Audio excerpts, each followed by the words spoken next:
dearie me.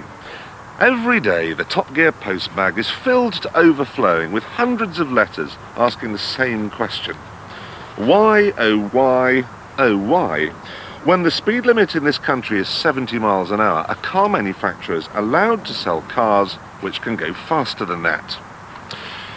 Well, the answer, I'm afraid, is a trifle controversial. But you see, the faster the car, the safer you are. The 70 mile an hour speed limit was introduced in 1965, a time of the Ford Anglia. It had a top speed of 70 and is therefore exactly the sort of car the letter writers would like to see making a comeback. But now, let's see it trying to stop.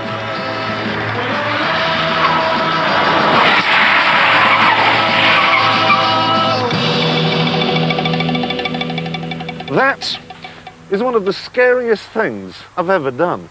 Getting it to 70 miles an hour was bad enough, but stopping it took 244 feet.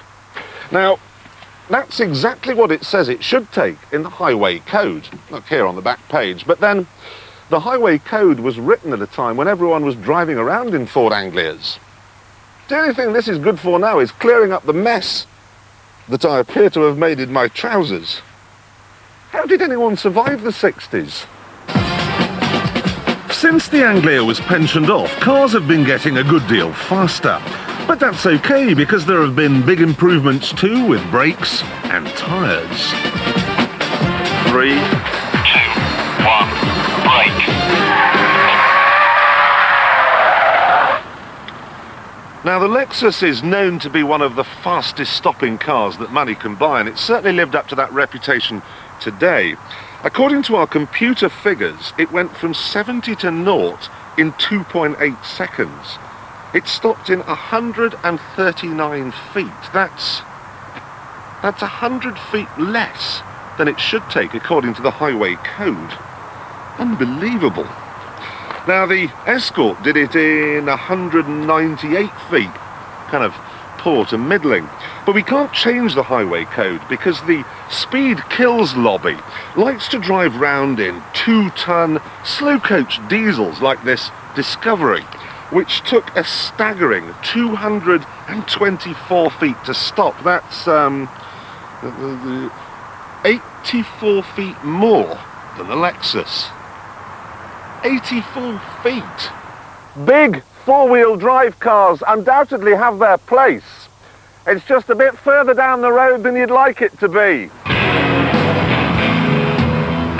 Now, this is exactly the sort of car that causes the Speed Kills lobby to reach for the Basildon Bond. The Porsche 911, £65,000 worth of bulging Teutonic muscle. With a top speed of 165 miles an hour, they say it should be labelled a killer and banned. But hold on a minute. The brakes in this car are designed to stop it time and time again from 165 miles an hour.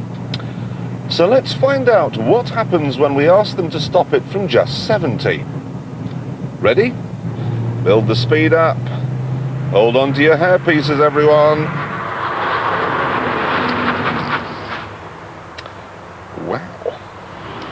So, there you have it. If you must step into the road in front of an oncoming car, do please make sure the car in question is a fast one, because that way it'll be able to stop more quickly. And it isn't just braking either. We've fitted a complicated measuring device to the side of our Anglia, and I'm now endeavouring to find out how fast it can go round a corner. It has a practical purpose, this. You see, if you come off a motorway onto a slip road which suddenly tightens up when you're not expecting it, you need the car to be able to get round, and oh dear, this motorised gramophone, radiogram, wireless, is out of grip. This is 27 miles an hour and I'm absolutely on the raggedy edge. 1 more mile an hour, I'd be wearing it like a hat. Oh, God. Get me out of here. I want to go back to the 20th century. Its modern day equivalent, the Ford Escort, does rather better. According to this digital readout here now, this very accurate speedometer, I'm doing 35 miles an hour.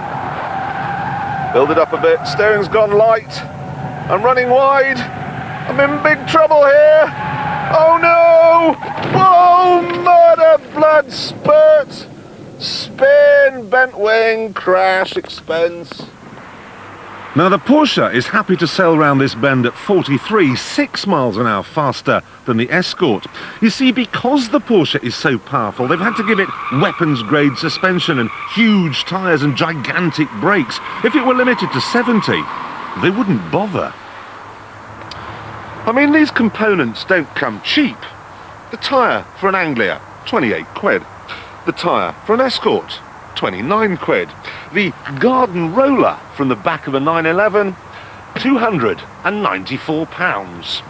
And then there's the brake discs. Now this 2p piece on an Escort, it cost you about £25.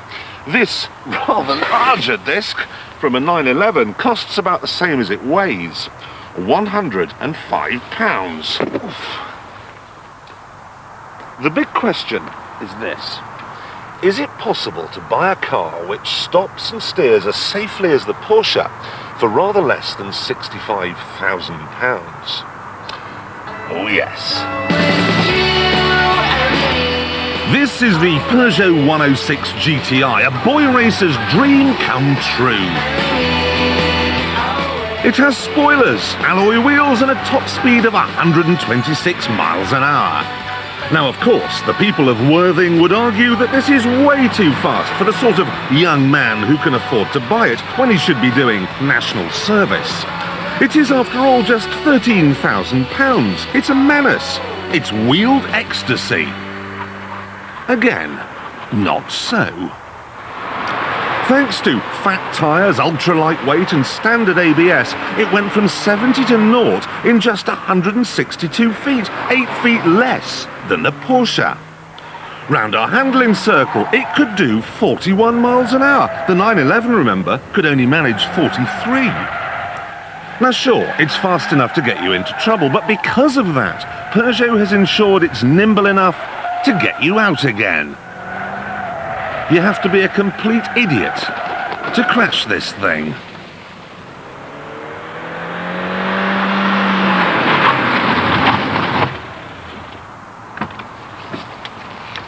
I have been genuinely amazed by the results of this test and never would have believed there was such an enormous difference in the way various cars stop.